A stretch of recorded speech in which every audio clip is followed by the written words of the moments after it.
membahas tentang kitab Kisah Para Rasul yang merupakan kelanjutan dari Injil Lukas yang ditulis oleh seseorang yang bernama Lukas. Kisah Para Rasul dimulai dengan Yesus memerintahkan para pengikutnya untuk memberitakan kabar baik tentang kerajaannya. Dan mereka mulai dari Yerusalem, lalu mereka pergi ke wilayah-wilayah di sekitarnya, dan dari situ terus sampai ke ujung bumi. Nah, di Yerusalem, pesan mereka disambut oleh banyak orang, tetapi juga banyak ditentang, terutama oleh para pemimpin bait suci. Mereka terkejut dengan pernyataan bahwa seluruh kisah bangsa Israel telah digenapi di dalam kehidupan, kematian, dan kebangkitan Yesus. Salah satu dari para pemimpin ini bernama Saulus dari Tarsus. Ia bekerja tanpa lelah untuk menghentikan pemberitaan Injil. Ini terjadi sebelum ia bertemu sendiri dengan Yesus yang telah bangkit. Dan pertemuan ini mengubah Saulus dari seorang musuh Yesus menjadi seorang pembawa berita bagi kerajaannya. Karena itu, selama bertahun-tahun, ia berkeliling di wilayah Kekaisaran Romawi dengan menggunakan nama Romawinya, Paulus, untuk memulai jemaat Yesus di berbagai tempat. Dan kerinduan Paulus yang terbesar adalah agar semua jemaat yang beragam ini memandang diri mereka sebagai satu kesatuan, terlepas dari perbedaan, Yahudi atau bukan Yahudi, laki-laki atau perempuan, budak atau orang bebas. Yesus sedang membentuk suatu keluarga yang bersatu dan setara, yang hidup bersama di bawah pemerintahannya. Maka tibalah kita pada bagian terakhir dari Kisah Para Rasul. Kembali ke Yerusalem, di mana pemberitaan Injil dimulai. Orang-orang Yahudi yang mengikat Yesus mengalami penderitaan karena musim kemarau dan kekurangan makanan. Paulus begitu bersemangat akan kesatuan gereja, sehingga ia memulai proyek penggalangan dana di antara berbagai gereja yang telah ia rintis. Mereka bersama-sama mengumpulkan uang agar Paulus dan beberapa perwakilan dapat membawanya ke Yerusalem sebagai pemberian bantuan. Tetapi Yerusalem itu tidak aman buat Paulus, karena para pemimpin Yahudi di sana sangat membenci dia dan mereka menginginkan kematiannya. Jadi Paulus tahu ia sedang berjalan ke dalam perangkap. Semua sahabatnya menasihati dia supaya jangan pergi, tetapi tak ada yang bisa menghentikan dia.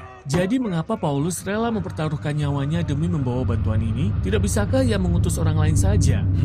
Bagi Paulus, ini sangat pribadi. Yerusalem merupakan tempat di mana dulunya ia terlibat dalam pembunuhan para pengikut Yesus. Tetapi sekarang, ia ke sana untuk melayani mereka. Yerusalem juga merupakan tempat di mana Yesus dihukum mati. Jadi, bagi Paulus, merupakan suatu kehormatan. Ia bisa menderita di sana bersama rajanya. Paulus pergi ke Yerusalem dan seperti yang sudah ia duga, ia ditangkap oleh para musuhnya. Massa datang berkerumun dan berencana untuk membunuh dia, tetapi para prajurit Romawi menyelamatkan nyawanya dengan menahan dia. Para pemimpin Yahudi menuduh Paulus memulai pemberontakan melawan Roma, tetapi mereka tidak dapat membuktikannya. Dan prajurit Romawi tidak tahu apa yang harus mereka lakukan terhadap Paulus. Ya, mereka dapat melihat Paulus bukanlah seorang penjahat, tetapi pernyataannya bahwa orang Yahudi yang disalibkan itu adalah raja atas dunia yang telah bangkit, itu terus membuat dia mendapat masalah. Karena itu, Paulus dipindahkan dari satu pengadilan ke pengadilan lainnya sampai ia menuntut agar kasusnya disidangkan di hadapan pengadilan Kaisar di Roma. Jadi, mereka dengan senang hati membawanya pergi. Nah, di sepanjang bagian ini, dalam Kisah Para Rasul, Lukas, sang penulis, menggambarkan suasana pengadilan dan penahanan Paulus mirip dengan kisah pengadilan dan penahanan Yesus yang ia tulis sebelumnya.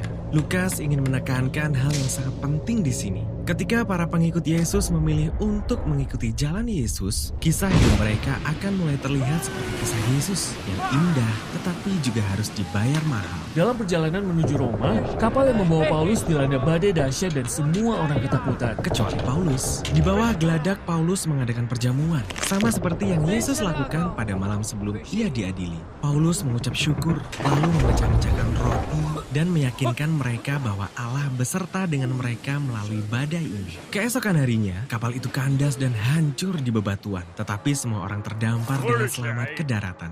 Wah, luar biasa. Tetapi Paulus belum lepas dari masalah. Ia dibawa ke Roma dan dijadikan tahanan rumah. Tetapi ini tidak berarti buruk, karena ia dapat menerima orang-orang Yahudi dan bukan Yahudi di rumahnya, dan memberitakan kabar baik tentang Yesus, Raja yang telah bangkit itu, kepada mereka. Ini adalah langkah yang sangat berani di Roma, yang merupakan pusat kekuasaan di mana Kaisar memerintah sebagai raja atas dunia. Ya, sekarang kita punya pilihan kerajaan Yesus yang terbalik dari kerajaan dunia, yang bertumbuh di pusat kekaisaran terkuat di dunia, semuanya melalui penderitaan seorang tahanan. Jadi, dengan kontras di antara kedua kerajaan inilah Lukas mengakhiri kisahnya. Sungguh suatu gambaran yang luar biasa. Tetapi kisah ini kan seharusnya tentang kabar baik yang diberitakan sampai ke ujung bumi. Jadi, bukankah kisah ini harusnya berlanjut? Tentu, Lukas memang sengaja membiarkan kisahnya terbuka supaya para pembacanya tahu bahwa kisahnya belum berakhir dan mereka dapat mengambil bagian dalam kerajaan Yesus